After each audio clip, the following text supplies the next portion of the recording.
Welcome to Joe Stunner Boxing. So Pierce O'Leary of Ireland, 25 years of age. He becomes the super lightweight EBU champ. Deservedly so. I had it 117, 111. I think one of the judges had it the same, or maybe slight point difference. One of the judges I thought had it too close, 115, 112 or something like that.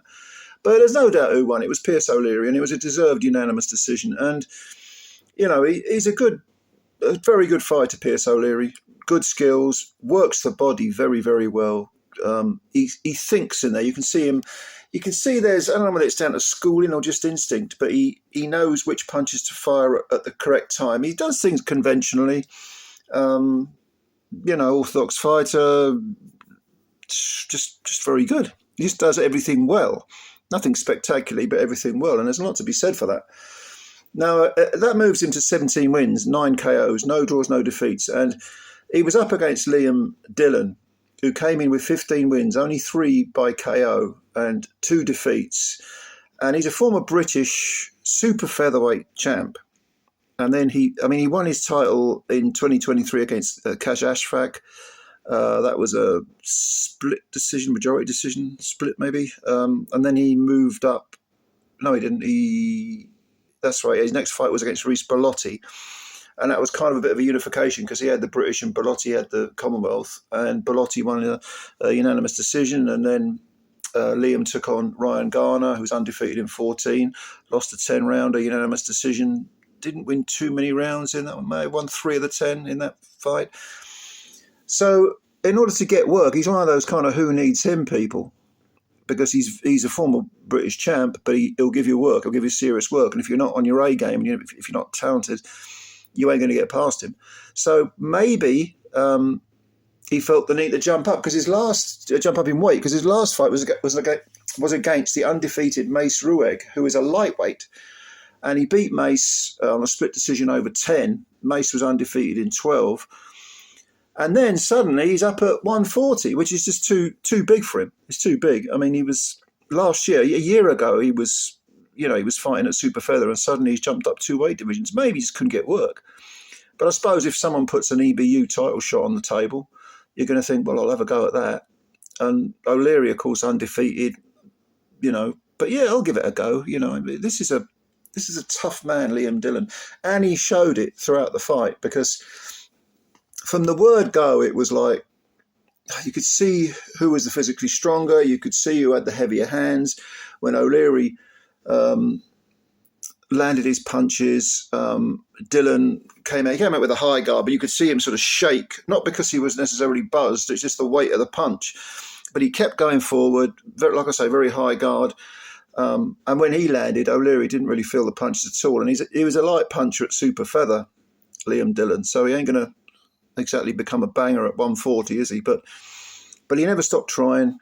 And to be honest with you, the fact that he lasted 12 rounds was surprising because around about the 3rd round, O'Leary began to sink in some serious body punches that you could tell were bothering Dillon. His hands were lowering, which is a sure sign. And he wasn't quite as intent on going forward quite as quickly. I wouldn't say he was hesitant. He just looked a little bit hurt. And O'Leary, normally when you see a fighter landing body punches that early in the fight and it's a 12-rounder, you think, well, there's no way the opponent can take all this sort of punishment. Unless the other guy blows himself out, this guy's going to hit the floor from body punches. He didn't. At no point was he on the floor. And he took some hellacious whacks to the ribs, real rib benders. And O'Leary didn't do anything wrong. Don't get me wrong. It's not like he stopped punching to the body. He was mixing it to the head as well. But in fairness to Liam, as he came forward, he was trying to make himself even smaller. I mean, he's an orthodox stance as well. I think he's about 5'7". He was probably a couple of inches shorter, but just didn't look big enough for the weight. I mean, it's a hell of a debut, isn't it, in a new weight division against an undefeated, talented guy. For the EBU title. So, I don't know. I think Queensberry brought Liam in order to give O'Leary a decent test. But ultimately, the cards were stacked in O'Leary's favour because of the weight difference.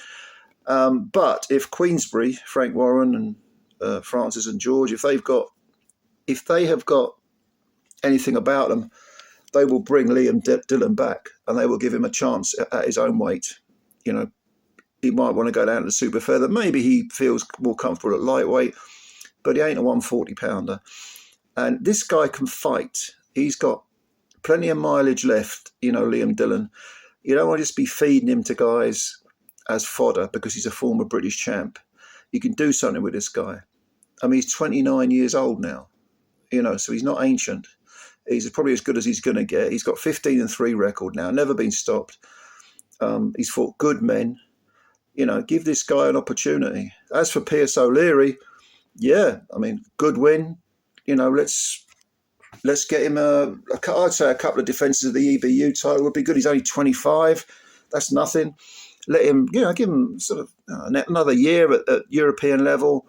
A couple of defences of the EBU title. Maybe bring in some, you know, top 20, 140 pounders, a couple of 10 rounders, and then I'd say jump to world level once he's filled out and he's got just a little bit more experience against fringe world level contenders, and then we'll see whether he can cut it at world level. But good fighter, PSO Leary. Could well be Ireland's next world champ. Could be. But let me know what you think. Comments below. If you like this video, please hit the like button and subscribe to the channel if you're new, and help us out a great deal by doing that. Much appreciated. We've got the big one to come. Fabio Wardley versus Justice Hooney. I'll be doing a review, so please look out for it. Thank you very much. Bye for now.